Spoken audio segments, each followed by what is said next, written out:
Higit 50 rallyista ang dinampot ng mga otoridad sa Quezon City matapos ang SONA kahapon. Ang ilan sa mga nagkilos protesta, muntik pang masagasaan ang BJMP bus. May express report si Mon Gualvez. Isa-isang dinampot ng mga pulis ang ilan sa mga nag-rally sa Commonwealth Avenue. Pilit silang isinakay sa BJMP bus. Sinubukan makipag-usap ng isa sa mga lider gaya ni Bayan President Renato Reyes pero wala silang nakuhang sagot sa kung bakit sila inaaresto. Tinangka pa nga nilang pigilan ng bus at awatin ng pag-aresto pero hindi pa rin ito umubra. Muntik pa nga silang masagasaan. May permit naman daw ang grupo at may koordinasyon din sa lokal na pamahalaan at PNP. Kaya tanong nila, bakit may arestuhan kung wala namang nanggugulo?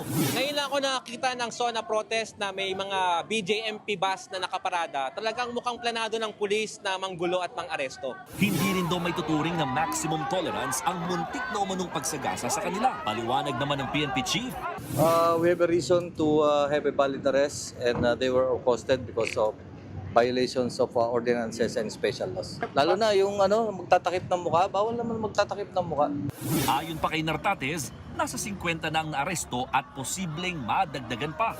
Sa Cebu, ilang militanteng grupo rin na nagprotesta. Bongbong Marcos, mahiya ka naman. Panawagan ng grupo, mas maayos na sahod at disenteng hanap buhay para sa mga manggagawang Pilipino. Samantala, malabanding moment naman ang atake ng pagtitipon ng supporters ng Pangulo sa tapat ng COA. Karamihan sa kanila, nakasuot ng pulang damit at galing pa raw sa iba't ibang lugar tulad ng Isabela at Ilocos Region. Support all the way daw sila, lalo't nakikita raw nilang pag-usad naman ng ilang mga proyekto ng pamahalaan sa mga nakalipas na taon.